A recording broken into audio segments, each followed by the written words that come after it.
سرزمین فلسطین کو انبیاء علیہ السلام کی سرزمین کہا جاتا ہے۔ اس کی وجہ یہ ہے کہ بے شمار انبیاء علیہ السلام کی پیدائش اسی سرزمین پر ہوئی تھی۔ اسی وجہ سے یہ سرزمین الہامی کتابوں کے ماننے والوں کے لیے بہت زیادہ متبرک ہے۔ اس میں سب سے زیادہ اہمیت کی حامل مسجد اقصی ہے، جو کہ حرمین شریفین کے بعد سب سے زیادہ مقدس ہے، اور اسی مسجد کا تذکرہ اللہ تعالیٰ نے قرآن پاک میں 15ویں پارے میں بھی ارشاد فرمایا ہے کہ سبحان الذی اسریٰ بعبدہ لیلا من المسجد الحرام الی المسجد الاقصی الذی بارکنا حولہ لنریہ من آیاتنا، یعنی پاک ہے وہ ذات جو اپنے بندے کو مسجد حرام سے مسجد اقصی تک لے گئی۔ اور ہر رمضان المبارک کے جمعۃ الوداع کے موقع پر یوم القدس کو منایا جاتا ہے۔ یوم القدس اس بات کا استعارہ ہے کہ فلسطینی مسلمان تنہا نہیں ہیں بلکہ پوری امت ان کے ساتھ ہیں۔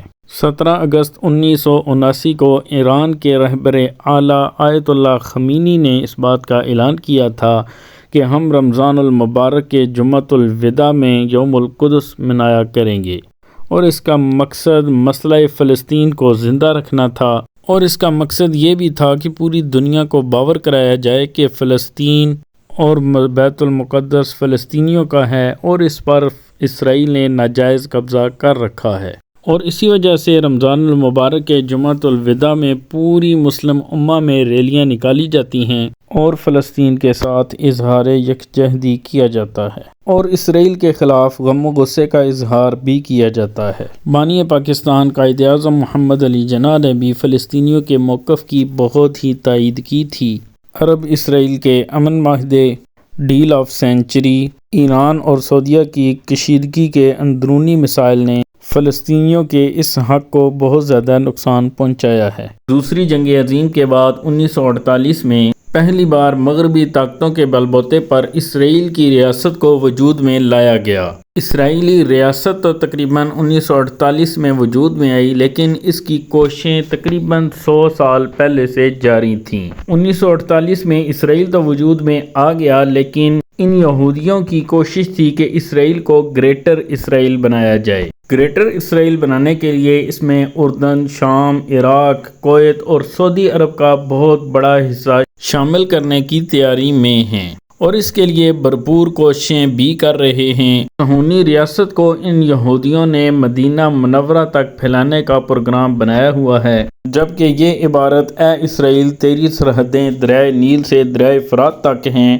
اسرائیلی پارلیمنٹ کی پیشانی پر لکھی ہوئی ہے، جس کو عملی جامہ پہنانے کے لیے وہ ہر وقت کوششوں میں لگے رہتے ہیں، اور اسی وجہ سے وہ فلسطین پر بہت زیادہ ظلم و جبر بھی کرتے ہیں، اور انہوں نے فلسطین کو دنیا کی سب سے بڑی جیل بھی بنا دیا ہے۔ جس وقت چاہتے ہیں فلسطین پر حملہ کر دیتے ہیں اور فلسطینیوں کو اپنے گھروں سے بے دخل کر دیتے ہیں، اور اس پر انسانی حقوق کی علمبردار جماعتیں اور دنیا کے طاقتور ملک بھی اس پر خاموش ہیں۔ اسرائیل کی جیلوں میں بے شمار فلسطینی مظلوم بھی قید ہیں، جو کہ کئی ذہنی اور جسمانی بیماریوں میں بھی مبتلا ہو چکے ہیں، جن کو فوری علاج کی ضرورت ہے، لیکن اسرائیل اس بات پر بھی کوئی توجہ نہیں دے رہا۔ فلسطینی علاقوں میں یہودیوں کی آبادکاری میں بھی بہت زیادہ اضافہ ہو رہا ہے۔ اسرائیل فلسطینی علاقوں میں یہودی بستیاں بھی قائم کر رہا ہے، حالانکہ عالمی قوانین کے مطابق آپ مقبوضہ علاقے میں کوئی بھی بستیاں قائم نہیں کر سکتے۔ اقوام متحدہ کی رپورٹ کے مطابق غزہ کی پٹی ان مقبوضہ علاقوں میں شامل ہے جہاں پر اسرائیل نے قبضہ کر رکھا ہے۔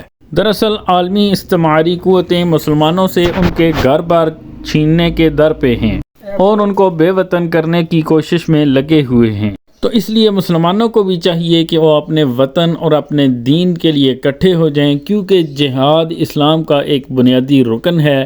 تو اس کے لیے ہمیں مل کر کوشش کرنی چاہیے، کیونکہ اقوام متحدہ میں مسلمان ملکوں کی بہت زیادہ اکثریت بھی ہے، تو اس لیے سب کو مل کر آواز اٹھانی چاہیے، کیونکہ باقی طاقتیں جتنی بھی ہیں وہ اپنے ہم وطنوں اور اپنے اپنے جیسا عقیدہ رکھنے والے لوگوں کے لیے اکٹھے ہو جاتے ہیں، لیکن مسلمان اپنے مسلمان بھائیوں کے لیے بھی اکٹھے نہیں ہوتے۔ تو اس معاملے پر ہمیں بھرپور طریقے سے غور و فکر کرنا چاہیے۔ اللہ تعالی ہمیں نیک عمل کرنے کی توفیق عطا فرمائے۔ دعاؤں میں ہمیں یاد رکھیے گا۔ اجازت دیجیے، اللہ حافظ۔